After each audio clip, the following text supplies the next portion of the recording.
Hello everyone, welcome to Envirotrix. मैं हूं doctor Savita कलशन और आज के इस लेक्चर में हम बात करने वाले हैं पार्ट 32 ऑफ PYQ सीरीज़, जिसमें हम कवर करेंगे यूनिट 6 को।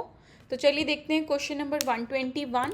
सबसे पहले हम बात करें कि human ear is most sensitive to noise in the frequency range. तो मोस्ट सेंसिटिव फ्रिक्वेंसी रेंज जो होती है ह्यूमन के लिए जो होता है वो होता है 2 to 5 किलो हर्ट्ज़। और अगर हम डेसिबल में अगर हम बात करें तो आपका रहेगा 2000 टू हर्ट्ज़ में अगर बात करें तो आपका कितना रहेगा 2000 टू 5000 हर्ट्ज़। ठीक है, 2000 टू 5000 हर्ट। तो इससे रिलेटेड रेंज जो है वो आपका ऑप्शन नंबर बी है, 1 to 5 किलो हर्ट्ज़। तो most sensitive to noise frequency range कितना रहेगा आपका 1 to 5 किलो हर्ट्ज़। नेक्स्ट देख लेते हैं 121 क्या कह रहा है, असर्शन और रीज़न बता रहा है। In a unpolluted and dust free atmosphere, अगर आपका एटमॉस्फेयर जो है वो अनपोल्यूटेड है और dust free atmosphere, rain water pH is 5.6। Reason क्या कह रहा है, dissolution of carbon dioxide in rain water produce hydrogen ion, dissolution of CO2 in rain water produce the hydrogen ion. क्या ये क्वेश्चन करेक्ट है? Option number assertion जो है वो तो आपका करेक्ट है, क्या रीज़न भी करेक्ट है? यस, जो आपका रीज़न है वो भी करेक्ट है। क्यों करेक्ट है? एटमॉस्फेयर में क्या होता है कि CO2 dissolve in rain water, CO2 में रेन वाटर डिजॉल्व हो जाता है, ठीक है, और क्या बनाता है आपका कार्बोनिक एसिड बनाता है। क्या बनाता है? Carbonic acid H2CO3। ठीक है, अब this weak acid dissociate partially, ये जो वीक कार्बोनिक एसिड जो होता है ये क्या होता है, वीक एसिड होता है जो डिसोसिएट हो जाता है ईजिली। जो ईजिली जो है कार्बोनिक एसिड आपका डिसोसिएट हो जाएगा और रिलीज़ करेगा, क्या रिलीज़ करेगा, हाइड्रोजन आयंस को। क्या किसको रिलीज़ करेगा? हाइड्रोजन आयंस को रिलीज़ करेगा और क्या कर देगा, पीएच को लो कर देगा। इसीलिए एसिड नॉर्मल रेन का पीएच क्या होता है, एसिडिक होता है, जो कितना होता है 5.6। ठीक है, तो in a polluted and dust free atmosphere the rain water pH is 5.6 because dissolution of carbon dioxide in rainwater forming the carbonic acid. Carbonic acid is the weak acid which dissociate partially and release the hydrogen ion. क्या release करता है? Hydrogen ion release करता है और lower दी pH, इसीलिए वो क्या कर देता है, pH को लो कर देता है। तो both assertion and reason are correct and R is the correct explanation of A. तो ऑप्शन नंबर ए जो है आपका करेक्ट है। देन नेक्स्ट क्वेश्चन देख लेते हैं 123। How thick a sound barrier be made if it attenuate efficiency sound transmitted 5 kilo hertz. ठीक है, इसका जो है हमें बताना है, सॉल्व करना है इस क्वेश्चन को। तो इसमें फॉर्मूला क्या अप्लाई होगा, lambda is equals to C upon में फ्रीक्वेंसी। ठीक है, c is related to speed. ठीक है, c is related to speed. Sound in air, sound in air जो होता है वो आपका कितना होता है यहाँ पे 330 मीटर पर सेकेंड। कितना होगा, फॉर्मूला क्या लगेगा, lambda is equals to C divided by frequency. ठीक है, सी कितना होगा आपका 330 मीटर पर सेकेंड और हम इसको डिवाइड करेंगे किससे, 5000 किलो हर्ट्ज से। 5000 किलो हर्ट्ज को हम हर्ट्ज में कन्वर्ट करेंगे तो ये कितना हो जाएगा, 5000 हो जाएगा। तो 330 डिवाइडेड बाय 5000 जब हम इसको कैलकुलेट करेंगे तो आपका आंसर क्या निकल कर आएगा, 0.066 मीटर। और हम मीटर से इसको सेंटीमीटर में कन्वर्ट करेंगे तो हमारा क्या आंसर आएगा, 6.6 सेंटीमीटर। फॉर्मूला क्या लग रहा है, lambda is equals to C upon में एफ, और सी की जो वैल्यू है वो क्या है यहाँ पर 330 मीटर पर सेकेंड। ठीक है, जो आंसर निकल कर आएगा वो आएगा आपका मीटर पर सेकेंड में। हम उस मीटर पर सेकेंड के आंसर को किस में कन्वर्ट करेंगे, सेंटीमीटर में, तो आंसर आपका क्या आएगा 6.6 सेंटीमीटर। देन नेक्स्ट क्वेश्चन क्या कह रहा है, as per the BIS bureau of Indian standard the recommended pH of drinking water, drinking water का pH कितना होता है 6.5 टू 8.5। कितना होगा, 6.5 टू 8.5। नेक्स्ट क्वेश्चन देख लेते हैं, in disinfection of water by chlorine the most reactive chlorine species, सबसे ज़्यादा रिएक्टिव क्लोरीन स्पीशीज जो है वो कौन सी होती हैं। तो जो सबसे ज़्यादा रिएक्टिव स्पीशीज़ होती है आपकी क्लोरीन की वो होती है HOCl। क्या होती है? HOCl, hypochloride. Hypochlorous acid. Hypochlorous acid क्या होता है आपका? हाईली रिएक्टिव स्पीशीज़ होती है हाइपोक्लोरस एसिड। क्यों होती है? और ये क्या कितने % जो है हाईली अफेक्टेड होती है? तो 80 to 100 टाइम्स जो है is more affected than hypochloride ion. ठीक है, तो आपके 80 to 100 टाइम मोर अफेक्टेड होती है OCl आयन से। ठीक है, OCl आयन से मोर अफेक्टेड होती है ये hypochloride chlorous acid. Hypochlorous acid is more effective than hypochloride ion. Clear है? तो ऑप्शन में अगर OCl आ जाए या HOCl आए तो आप मार्क किसको करोगे हाईली रिएक्टिव में? ऑप्शन नंबर सी, HOCl को। ठीक है, OCl जो है एज कंपेयर टू HOCl जो है वो ज़्यादा रिएक्टिव नहीं होती है। नेक्स्ट क्वेश्चन देख लेते हैं। Identify the incorrect statement with regard to saline and alkaline soil. अब सलाइन और अल्कलाइन सॉइल में क्या डिफरेंस होता है? सॉरी, एक क्वेश्चन स्किप हो गया। Temporary hardness is cause by. Temporary hardness, दो तरीके की हार्डनेस होती है, एक टेम्परेरी हार्डनेस और परमानेंट हार्डनेस। टेम्परेरी हार्डनेस जो है वो किसकी वजह से कॉज होती है? बाइकार्बोनेट्स की वजह से। ठीक है, किसकी वजह से कॉज होती है? बाइकार्बोनेट्स की वजह से, जैसे कैल्शियम बाइकार्बोनेट, मैग्नीशियम बाइकार्बोनेट। लेकिन परमानेंट हार्डनेस जो है वो आपकी किसकी वजह से कॉज होती है? Calcium, magnesium sulphate and chloride nitrate ions की वजह से। ठीक है, sulphate, chloride, calcium, magnesium ions की वजह से। और आपका टेम्परेरी हार्डनेस जो है can be remove by treatment. हम किससे रिमूव करते हैं? लाइम ट्रीटमेंट से हम टेम्परेरी हार्डनेस को रिमूव करते हैं। लेकिन परमानेंट हार्डनेस को हम किससे रिमूव करते हैं? टेम्परेरी हार्डनेस को हम बॉइलिंग प्रोसेस के थ्रू भी जो है इजीली रिमूव कर सकते हैं, लेकिन परमानेंट हार्डनेस को हम बॉइलिंग के थ्रू नहीं रिमूव कर सकते। इसके लिए हम क्या यूज़ करते हैं? आयन एक्सचेंज, जियोलाइट रेजिन या फिर कैलोजन मेथड और reverse osmosis.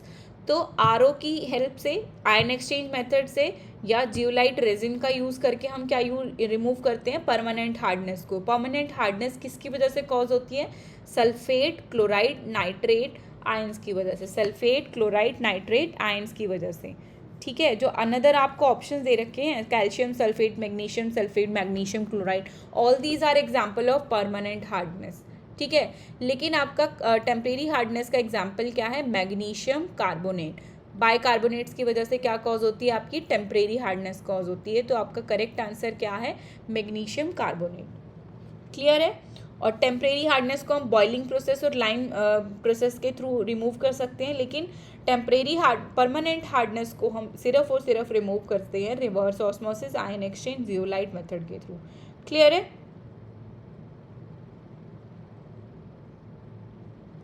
Then next question देख लेते हैं। नेक्स्ट क्वेश्चन क्या कह रहा है? सलाइन और अल्कलाइन सॉइल बेसिकली होता क्या है? जो सलाइन सॉइल होती है उसको वाइट एल्कलाई सॉइल भी बोलते हैं, और एल्कलाइन सॉइल जो होती है आपकी सोडिक सॉइल होती है, जिसको ब्लैक एल्कलाई सॉइल बोलते हैं। क्या बोलते हैं? Black alkali soil. तो आपसे अगर कभी कोई क्वेश्चन में पूछे कि वाइट एल्कलाई सॉइल क्या होती है, which is related to saline soil, but black alkali soil की अगर हम बात करें तो they are talking about sodic या फिर एल्कलाइन सॉइल।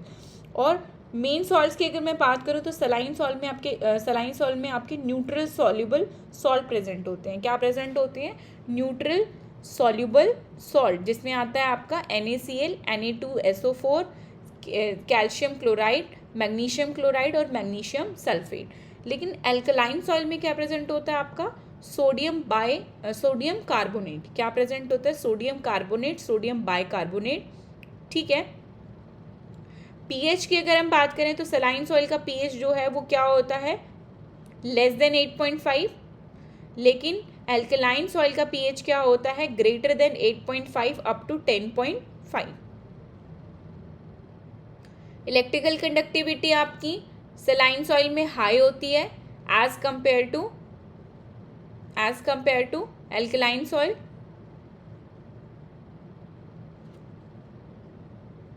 और आपका सलाइन सॉइल इंडिया में कहाँ कहाँ पर मिलता है? सेमी एरिड रीजन में, राजस्थान, गुजरात, पंजाब और हरियाणा में। लेकिन एल्कलाइन सॉइल कहाँ मिलता है आपका? Uttar Pradesh, Punjab, Haryana and part of MP and Maharashtra. तो एमपी, महाराष्ट्र, हरियाणा, पंजाब और यूपी में क्या मिलता है आपका एल्कलाइन सॉइल, और रेस्ट ऑफ अगर राजस्थान, गुजरात, पंजाब, हरियाणा की बात करें तो क्या मिलेगा आपका सलाइन सॉइल।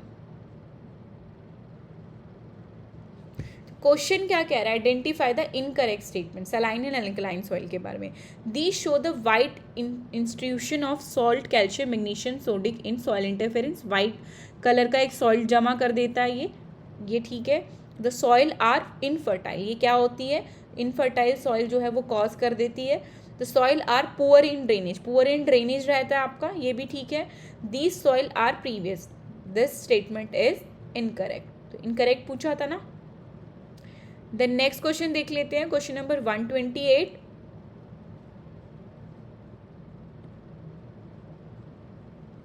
क्वेश्चन नंबर 128 क्या कह रहा है, given below are two statement, assertion और reason. Traffic policeman in urban centre generally suffer from oxygen deficiency. Yes, this is correct, क्योंकि ट्रैफिक एरिया में क्या मिलेगा आपका कार्बन डाइऑक्साइड एमिशन ज़्यादा देखने को मिलेगा, वीओसीज का एमिशन ज़्यादा देखने को मिलेगा।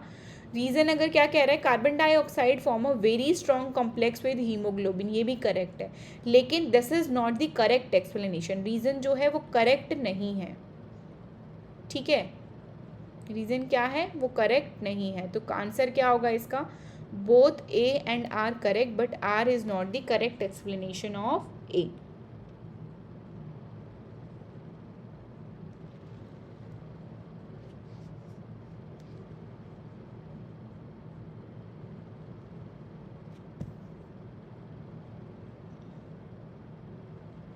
देन नेक्स्ट क्वेश्चन क्या कह रहा है, black carbon contribute to global warming. Black carbon क्या कंट्रीब्यूट करता है, ग्लोबल वार्मिंग कंट्रीब्यूट करता है, इज इट करेक्ट। और रीजन क्या कह रहा है, black carbon behave like a black body. क्यों, क्योंकि ब्लैक कार्बन क्या कैसे बिहेव करता है, लाइक अ ब्लैक बॉडी।